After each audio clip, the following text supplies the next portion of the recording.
फिर से वही हुआ जो डर था बिहार पुलिस को लेकर। जो चल रहे थे, जो अभ्यर्थी के बीच में आक्रोश है, उसको लेकर आयोग ने क्लियर तौर पर एक नोटिस जारी करके बता दिया। अब आयोग अपनी जगह पर अपने आप को सही बता रहा है, पर अभ्यर्थी भी है वो पूरी तरह से अपने जगह पर सही है। अब बात करते हैं बिहार पुलिस के उस नोटिस के ऊपर जिसमें आयोग ने जो कहा है। चलिए उस नोटिस के ऊपर चलते हैं, क्या कहा आयोग ने ये हम लोग देखते हैं। सोशल मीडिया पर केंद्रीय चयन पर्षद भर्ती की विज्ञापन संख्या 2019 बिहार पुलिस सिपाही पद हेतु लिखित परीक्षा में एक अभ्यर्थी का एडिटेड ओएमआर शीट, मान लेते हैं यहाँ पर एडिटेड ओएमआर शीट बताया जा रहा है, पर यहाँ पर आयोग को भी समझना होगा एडिटेड ओएमआर शीट कैसे होता है। तो नहीं, उस ओएमआर शीट के ऊपर आते हैं जहाँ पर आप सभी लोग देख रहे हैं, जिस चीज़ को ये लोग आयोग एडिटेड करें, आप खुद से देखें, उसके बाद आप जज करें कि क्या सच में वो ओएमआर शीट एडिटेड है। इस ओएमआर शीट को आप देखने के बाद ऐसा कह ही नहीं सकते कि ये एडिटेड है। अब पूरी तरह से एक्चुअल ओएमआर शीट है, जो रोल नंबर है सब कुछ एक्चुअल है, इसमें कोई एडिटेड नहीं है। आप लगातार देखें इसको, क्योंकि यदि एडिटेड होता ओएमआर शीट तो ये जो बुकलेट नंबर है, अब इनको अभ्यर्थी को इनके कैंडिडेट की जानकारी भी प्राप्त हो गई, सारी जानकारी इनको मिल चुका है। तो यदि एडिटेड होता तो ये जो OMR sheet answer booklet number है ये सही नहीं होते। यदि एडिटेड होता तो ये रोल नंबर जो लिखा हुआ है ये सही नहीं होता। यदि एडिटेड होते हैं तो जो क्यूआर कोड है, यहाँ पर आयोग क्यूआर कोड एडिटेड नहीं हो सकता, तो बहुत सारे बेसिक इन्फॉर्मेशन जो है यहाँ पे एडिटेड नहीं होते। पर आयोग सीधे तौर पर यहाँ खारिज करती है कि किसी भी प्रकार के जो वायरल हो रहे हैं वो पूरी तरह से एडिटेड है, सिर्फ फर्जी है ओएमआर शीट है। पर ऐसा कुछ नहीं है, जो ओएमआर शीट है पूरी तरह से सही है। इसको आप कैसे एडिट करेंगे? जो यदि एडिट करना ही होता तो पूरा एक्चुअल नंबर में पेज का एडिट करके आयोग को दिखाया जा सकते थे, पर यहाँ पर एक्चुअल फोटो को दिखाया जा रहा है। अब आगे देखें तो दिनांक 8/6/2020 को घोषित लिखित परीक्षा का परिणाम धांधली हुई है। पार्षद द्वारा विषय की गहराई की आंतरिक जांच कराई गई है और यह पाया गया कि वायरल ओएमआर शीट एडिटेड और तथहीन है। निहित स्वार्थी तत्वों के गलत प्रचार कर अभ्यर्थी के बीच असंतोष फैलाने की कुशित प्रयास किया जा रहा और संशोधित ओएमआर शीट अत्यंत पिछड़ा वर्ग के उम्मीदवार से संबंधित है, जिसने परीक्षा में 80 अंक प्राप्त किए। जिस अभ्यर्थी ने परीक्षा में एग्जाम में 80 अंक प्राप्त किए। अब यहाँ पर फिर से डाउट आते हैं।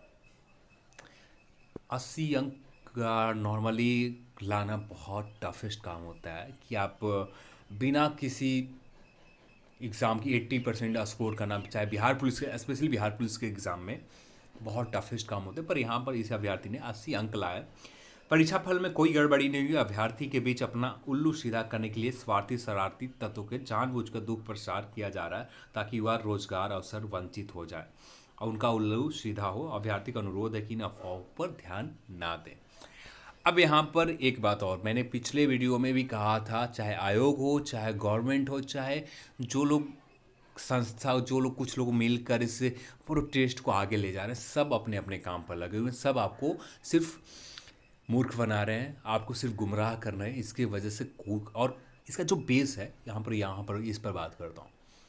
जितने भी हैं अभी जो एक्चुअल जो फिगर आप देख रहे हैं, अभी के जो सिनेरियो देख रहे हैं, उसमें मैक्सिमम चीज़ आप देखेंगे कि जो भी है सिर्फ बिहार पुलिस के ऊपर बात की जा रही है। बिहार एसआई को पूरी तरह से भूल गए। जितने भी नेता के संघ हैं, जितने भी सभी लोग इसमें आ रहे हैं, मैक्सिमम संघ है आ रहे हैं, मैक्सिमम बड़े बड़े जो जितने भी पार्टियां हैं वो भी इसमें आ रही है, इसमें कूद रही है सिर्फ अपने लिए। अब यहाँ पर बात आती है, आप सभी साथ मिलकर नहीं कर सकते क्या? बिहार दरोगा के भी अभ्यर्थियों, बिहार पुलिस के अभ्यर्थियों, सब लोग साथ मिलकर, बिहार एसएससी के अभ्यर्थियों, सब साथ मिलकर यदि करते हैं, एक बहुत बड़ा अमाउंट में एक आपके पास नंबर्स होगा। और जब नंबर्स के फिगर होते हैं ना, सब लोग उनकी बात मानते हैं। आपके पास नंबर्स नहीं है,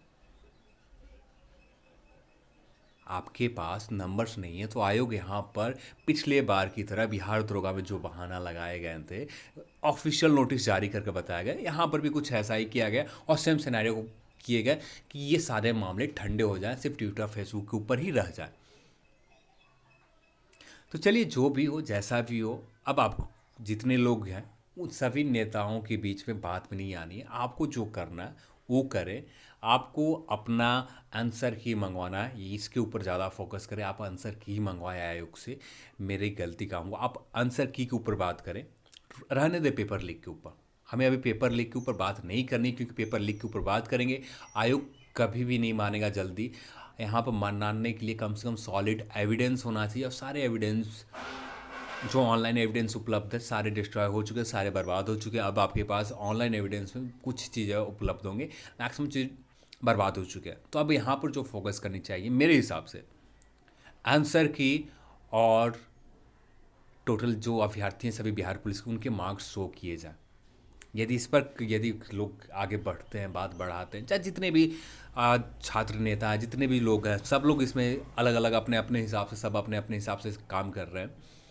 तो सब लोग एक साथ मिलकर यदि ऐसा करते हैं तो ज़्यादा लाभ होगा। आप पेपर लीक के ऊपर दोगे, आप एक एविडेंस दोगे, जिस तरह से आयोग यहाँ पर नकार रहे, पिछले बार बीपीएससी दरोगा में नकारी थी, उसी तरह से यहाँ पर नकार कर सीधे अपने पल्ले झाड़ लेगी, भैया ये एडिटेड है, ये कुछ ऐसा हुआ नहीं है। क्योंकि अब जिस समय पेपर लीक की बात थी, उस समय यदि ये बात होती तो ज़्यादा उससे कनेक्टेड लगता है। अब ऐसा जेन्युइन कुछ लगेगा नहीं कि भैया अब एग्ज़ाम हुए कब का हो गए, अभी लोग आवाज़ उठा रहे हैं पेपर लीक हुए थे, पेपर वायरल हुए थे, ये कनेक्ट नहीं हो रहे हैं दूसरे से। तो हमारे पास जो बात करनी है आंसर की के ऊपर रोल नंबर, यदि इतना भी आ जाता तो मैक्सिमम आयोग आधा तो यहाँ पर फंस सकती है, और आयोग को देना ही पड़ेगा आंसर की, और मार्क्स सभी स्टूडेंट का अभ्यर्थियों को बताना ही होगा, जिससे एक जो पारदर्शिता की बात की जाती है, जो ट्रांसपेरेंसी की बात की जाती है, कम से कम उसका तो कुछ परसेंटेज तो अमल हो। तो चलिए, आज की इस वीडियो में इतना ही। इस वीडियो को देखने के लिए आप सभी को बहुत बहुत धन्यवाद। जय हिंद, जय भारत।